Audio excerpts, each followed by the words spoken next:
Wapendwa familia ya Mungu, leo ni Dominika ya 14 ya mwaka A wa kanisa.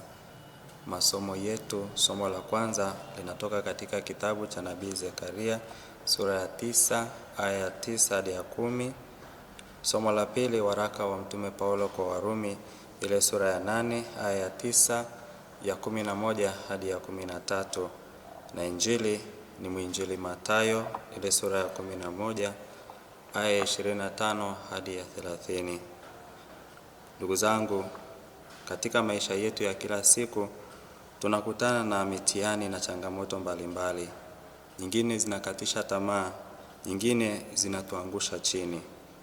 Yaweza kuwa ni magonjwa ya muda mrefu, hali ngumu ya uchumi, na zaidi msongo wa mawazo, matatizo ya kifamilia na kadhalika.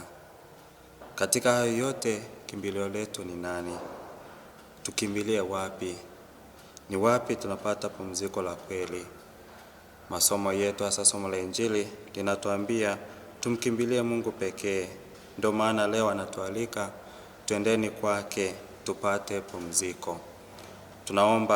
Tuombe neema ya kuwa wanyenyekevu na wapole, ili tumtambue Kristo aliye katikati yetu, hata katika nyakati giza za maisha yetu, tunapokumbwa na shida na changamoto nyingi. Katika somo letu la kwanza, wapendwa, linalotoka katika kitabu cha Nabii Zekaria, tunasikia unabii wa kimasia kutoka kwake. Ni kipindi ambacho wana wa Yuda washatoka utumwani Babeli, wanarudi katika nchi yao na kuanza kujenga upya taifa lao. Ni kipindi pia taifa hilo halikuwa na mfalme. Kwa hiyo matumaini yao ni siku moja Mungu amuinue Masia atakaye waongoza na kuwaunganisha kama taifa. Tukumbuke walikuwa wamegawanyika kwa sababu walikuwa kule utumwani. Unabii wa Zekaria ni kwamba Masia atakuja, na nabii atakuja na sifa zake zitakuwa kama zifuatazo, kama tulivyosikia katika masomo, hasa somo la kwanza. Sifa ya kwanza ni mfalme wa haki, ni mnyenyekevu na ni mpole, na atawapatia wokovu. Katika somo la Injili, wapendwa, Injili Mathayo, tunasikia ya kwamba Kristo, tunamsikia Yesu akianza kwa kumshukuru na kumkiri Baba. Hii aya 25. Ukisoma aya 20 hadi 24 utakutana na Yesu akilaani miji ya Korazini, Betsaida na Kapernaum, kwa kuwa alihubiri huko, alifanya miujiza mingi, lakini hawakumkiri na hata hawakuguswa na miujiza yake. Walikosa unyenyekevu.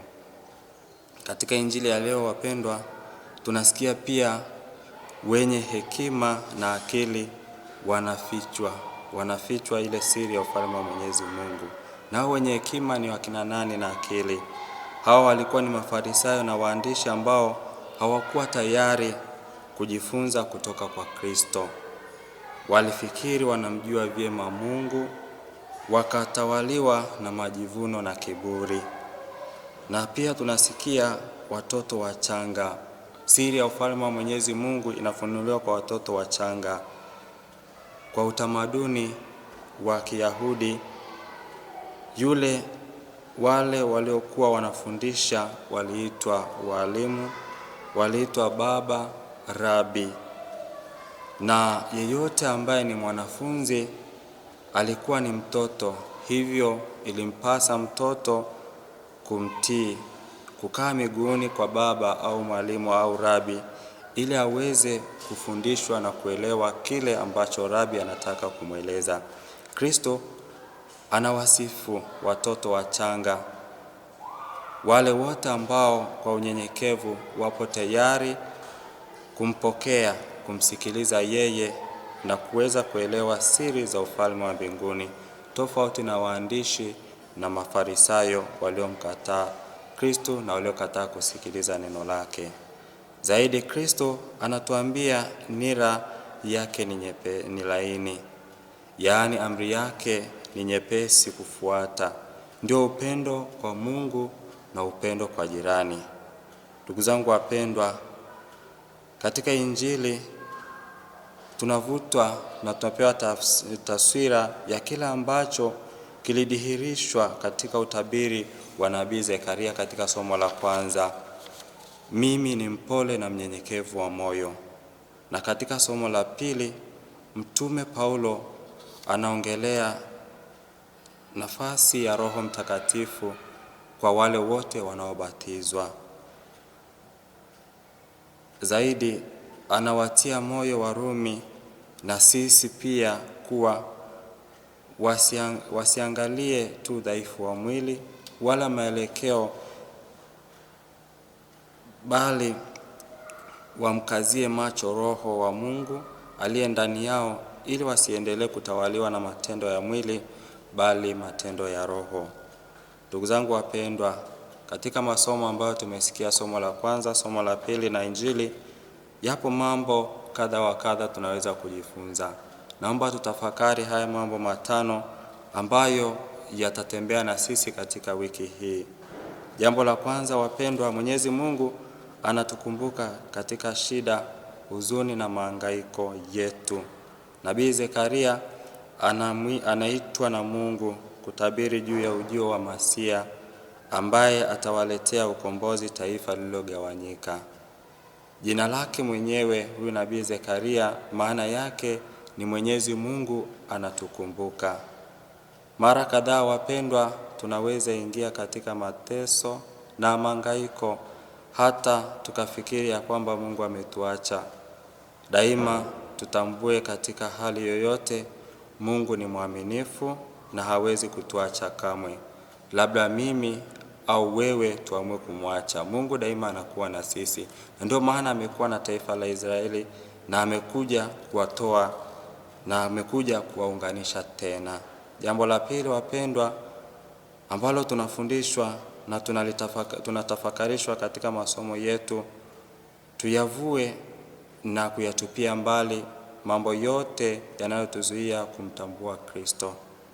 Mafarisayo na waandishi walishindwa kumtambua Kristo, walishindwa kutambua nguvu ya Mungu inayotenda kazi ndani yake.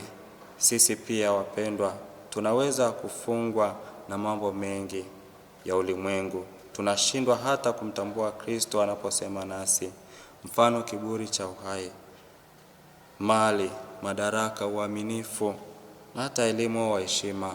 Hayo yote malimwengu yanaweza kutufanya tukashindwa kumtambua huyo Kristo. Tunaalikwa wapendwa, tumtambue Kristo anapokuja kwetu kwa namna ya kawaida kabisa. Na Kristo anakuja kwa namna ya kawaida kabisa katika hali yetu ya kibinadamu. Tunahitaji fadhila ya unyenyekevu na upole ili tuweze kumtambua huyo Kristo. Jambo la tatu wapendwa, ambalo tunatafakarishwa ni kwamba sifa za Masia zinatufundisha namna njema ya kuongoza taifa la Mungu kwa wale wote wenye mamlaka na utawala. Nabii Zekaria anatoa sifa za Masia tofauti na wafalme na watawala wengine wote wa kidunia. Masia anatawala kwa upole, kwa hekima na unyenyekevu, kinyume na utawala wa mabavu wa kidunia hii. Hata tukiangalia nchi yetu na nchi mbalimbali, tunaona hayo mamlaka ya mabavu yanavyoakandamiza wengi. Lakini nabii Zekaria anatupa mfano na sifa za unyenyekevu na upole wa utawala. Je, mimi kama kiongozi ninaishi unyenyekevu na tawala wengine kwa upole, kwa haki, kwa unyenyekevu? Dominika hii ya leo wapendwa, ni mwaliko kwa viongozi wote wa kanisa na wa serikali kuongoza taifa la Mungu kwa upole na unyenyekevu, tukiiga mfano wa Yesu Kristo ambaye ni mchungaji mwema, ambaye ni Masia anayetabiriwa na somo letu la kwanza. Jambo la nne wapendwa, Mtume Paulo anatukumbusha kuwa tunapobatizwa tunapaswa kuachana na matendo yote ya mwili na kumruhusu Roho Mtakatifu afanye kazi ndani yetu. Ubatizo wapendwa ni maisha mapya. Hivyo hatupaswi kukumbatia tena maisha ya zamani. Kwa ubatizo tunakufa na kufufuka na Kristo. Hivyo tunapaswa kukumbatia maisha ya neema, na Kristo anatualika tumkumbatie na tukumbatie sheria yake mpya, ambaye anatuambia nira yake ni laini, nira ambaye ni amri ambaye anatupatia sheria ya upendo kwa Mungu na upendo kwa jirani. Sisi wa Kristo, sisi wapendwa ambao kimbilio letu ni Kristo, sisi tunaishi ile amri ya mapendo, ile sheria anayotuambia nira yangu ni nyepesi. Kumbe tunapoifuata ile sheria, hata mizigo yetu inakuwa ni mepesi na milaini kubeba. Na mwisho kabisa wapendwa, tukiyazingatia hayo yote, Mwenyezi Mungu atatupa pumziko la kweli. Kama anavyotuambia katika Injili, njooni kwangu ninyi nyote msumbukao na wenye kulemewa na mizigo, nami nitawapa pumziko. Yeye daima anatusikiliza, yeye daima anatupokea. Katika Injili Mwenyezi Mungu anaahidi pumziko kwa wale wote wanaomtii, walio tayari kujivika nira yake iliyo laini, na walio tayari kujifunza kutoka kwake. Tujifunze kwa Kristo, tujifunze kwa Mwenyezi Mungu. Anapotuangaza, anapotufunulia maandiko matakatifu, tunapata kumjua, na tukifuata hivyo basi tutapata hilo pumziko. Pumziko hilo ndilo uzima wa milele ambao wamewekewa tayari wale watakaoshika maagizo ya Kristo. Teolojia ya pumziko inaturudisha katika kitabu cha Joshua wapendwa, ambapo Mwenyezi Mungu aliwaahidia taifa la Israeli kwamba kama watashika na kutii amri za maagizo ya Mwenyezi Mungu, Mungu atawapa pumziko katika nchi yao ya ahadi, nchi iliyojaa asali na maziwa. Nchi yetu ya ahadi wapendwa ni mbinguni, ambapo tutapata pumziko la kweli. Hivyo tuombe neema ili tumkimbilie Kristo na mwisho wa siku tukapata hilo pumziko. Tunamshukuru Mungu wapendwa, ambaye kwa njia ya mwanaye ametupa sisi sote pumziko la kweli, na tuombe neema ya kuwa wanyenyekevu na wapole ili tumtambue Kristo aliye katikati yetu. Ndugu zangu wapendwa, niliyowaletea tafakari hii ni Padri Jones John Mroso, padri wa Jimbo Katoliki la Moshi, na ninafanya utume wangu kama wakili paroko Parokia ya Moyo Mtakatifu wa Yesu Urumama. Tumsifu Yesu Kristo.